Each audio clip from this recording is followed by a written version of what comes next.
உனக்காக மரித்தேனே, எனக்காக நீ என்ன செய்தாய்? எனக்காக நீ என்ன செய்தாய்? உனக்காக மரித்தேனே, எனக்காக நீ என்ன செய்தாய்? எனக்காக நீ என்ன செய்தாய்?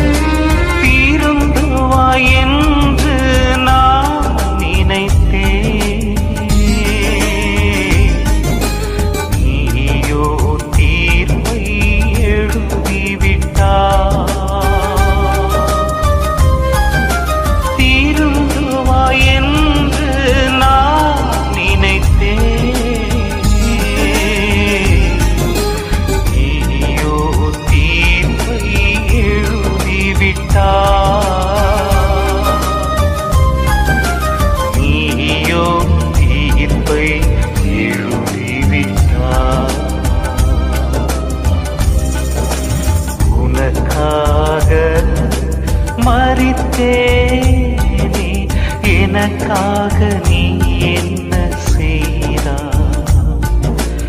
எனக்காக நீ என்ன செய்தாய்? இயேசுவின் நாமத்தில் உங்கள் அனைவருக்கும் நான் வாழ்த்துக்களை தெரிவித்துக் கொள்கிறேன்.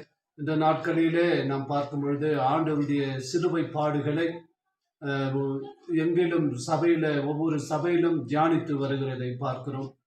நாம வேதத்தில் பார்க்கும் பொழுது ஆண்டவராகிய இயேசு கிறிஸ்து உலக மக்கள் யாவருடைய பாவம் மீறுதல் அக்கிரமத்தை அவர் சுமந்து கொண்டார் என்று பார்க்கிறோம். வெறும் பாவம் மீறுதல் அக்கிரமத்தை மட்டுமல்ல, எல்லா மனிதர்களுடைய சாபத்தை, வியாதியை, அவமானத்தை, நிந்தையை, தரித்திரத்தை எல்லாவற்றையும் இயேசு கிறிஸ்து சுமந்து கொண்டார் என்று பார்க்கிறோம். ஒரு மனிதர் இயேசு கிறிஸ்து மேல எல்லாவற்றையும் சுமக்கப்பட்டது. அப்போ நாம சொல்றோம், ஒரு பாவம் செய்து விட்டாலே, நாம ஒரு வியாதி, சின்ன வியாதி வந்து விட்டாலே நம்மால தாங்க முடியல அப்படி என்று சொல்லுகிறோம். ஒரு பாவம் நம்ம பெரிய விளைவை நமக்கு ஏற்படுத்துகிறது. ஆனா உலக மக்களுடைய எல்லாருடைய பாவத்தையும், எல்லாருடைய வியாதியும், தரித்திரத்தையும் இயேசு சுமந்து கொண்டார் என்று நாம் பார்க்கிறோம். எப்படி அவர் இவை எல்லாவற்றையும் சுமக்க முடிந்தது? எப்படி இயேசு கிறிஸ்து இவை எல்லாவற்றையும் அவர் ஜெயித்தார் என்பதை நாம சுருக்கமாக நாம பார்க்க போகிறோம். ஏசாயா 53 அதிகாரம் 7வது வசனத்தை உங்களுக்காக வாசிக்கிறேன். அவர் நெருக்கப்பட்டு ஒடுக்கப்பட்டும் இருந்தார், ஆனாலும் தம்முடைய வாயை அவர் திறக்கவில்லை. அடிக்கப்படும்படி கொண்டு போகப்படுகிற ஒரு ஆட்டுக்குட்டியை போலவும், தன்னை மயிர் கத்தரிக்கிறவனுக்கு முன்பாக சத்தமிடாதிருக்கிற ஆட்டை போலவும் அவர் தம்முடைய வாயை திறவாதிருந்தார் என்று நாம் பார்க்கிறோம். அப்போ இயேசு கிறிஸ்து நொறுக்கப்பட்டு ஒடுக்கப்பட்டு இருந்தார் என்று பார்க்கிறோம். ஆனாலும் அவர் என்ன செய்யவில்லையாம்? வாயை திறக்கவில்லை என்று நாம் பார்க்கிறோம். ஆனா நமக்கு சில நேரத்துல யாராவது ஏதாவது சொல்லிவிட்டா நாம் என்ன சொல்றோம்? என்னை அவ்வளோ பேசினாங்க, என்னை அவ்வளோ நெருக்குனாங்க, அதனால என்னால தாங்க முடியல, நான் வார்த்தையை நான் பேசிட்டேன், கேட்டுட்டேன் அப்படி என்று சொல்லுகிறாங்க. ஆனா இயேசு கிறிஸ்துவோ அவ்வளவு ஒடுக்கப்பட்டார், அவ்வளவு நெருக்கப்பட்டார், ஆனாலும் அவர் வாயை திறக்கவில்லை என்று நாம் பார்க்கிறோம். அப்போ இயேசு எவ்வளவு நெருக்கப்பட்டார் என்பதை நம் அனைவருக்கும் தெரியும். அப்படிப்பட்ட ஒரு காரியம் ஒன்றும் நமக்கு நேரிடவில்லை.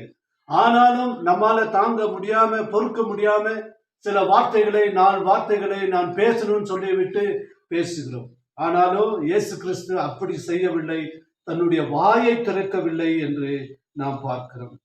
அப்போ இயேசு கிறிஸ்து தான் அந்த அவ்வளோ பாவத்தையும், மீறுதல், அக்கிரமத்தையும், வியாதிகளை, தரித்திரத்தை எப்படி சுமந்தார், எப்படி வெற்றி கொண்டார் என்றால் 2 காரியத்தின் மூலியமாக அவர் இந்த வெற்றி கொண்டார் என்று நாம் பார்க்கிறோம். ஒன்று வசனம் சொல்லுகிறது, அவர் வாயை திறக்கவில்லை என்று நாம் பார்க்கிறோம்.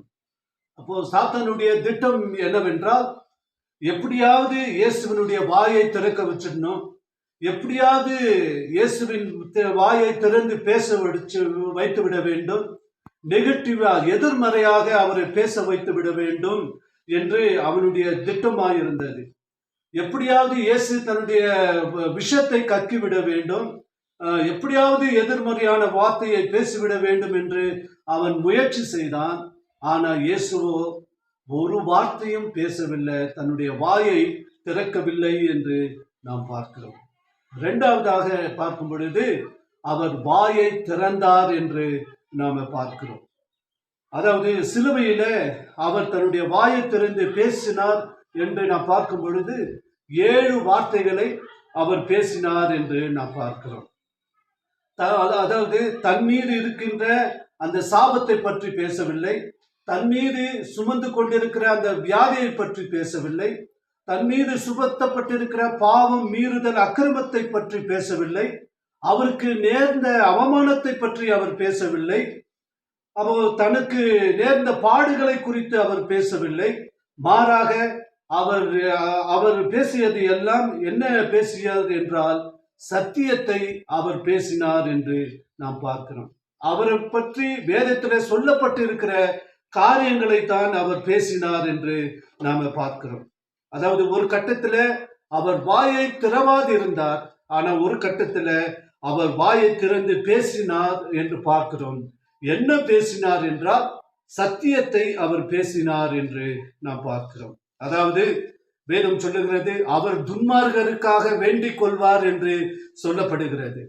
கல்வாரி சிலுவையில, பிதாவே இவர்கள் இன்னதென்று தெரியாம செய்யறாங்க, இவர்களை மன்னியும் என்று துன்மார்கருக்காக அவர் ஜெபித்தார் என்று நாம் பார்க்கிறோம்.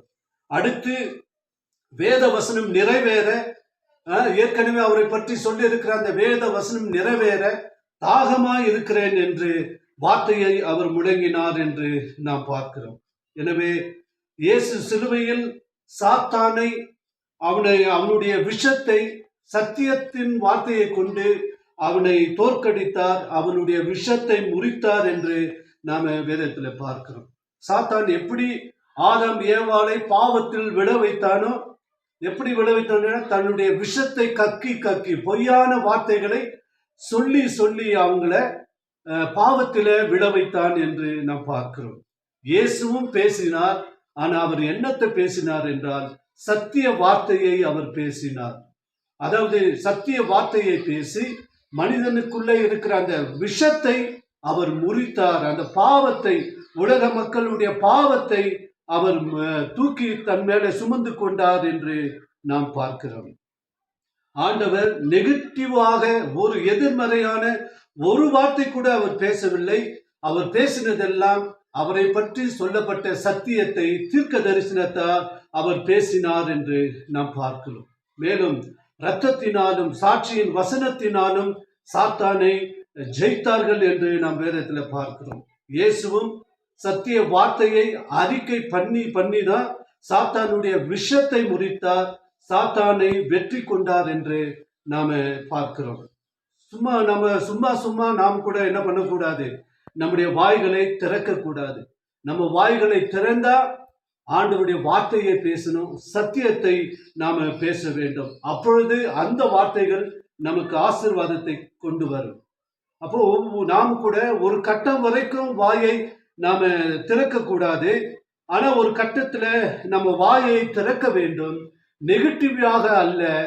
ஆண்டவருடைய வார்த்தையை நாம் என்ன பண்ண வேண்டும், பாசிட்டிவா நாம் பேசும் பொழுது அது நமக்கு ஆசீர்வாதத்தை கொண்டு வரும். இப்படிதான் இயேசு கிறிஸ்து வாயை திறக்காம இருந்து ஒரு கட்டத்துல வாயை திறந்து சாத்தானுடைய விஷத்தை முறித்தார், சாத்தானின் தலையை நசுக்கினார் என்று நாம் பார்க்கிறோம்.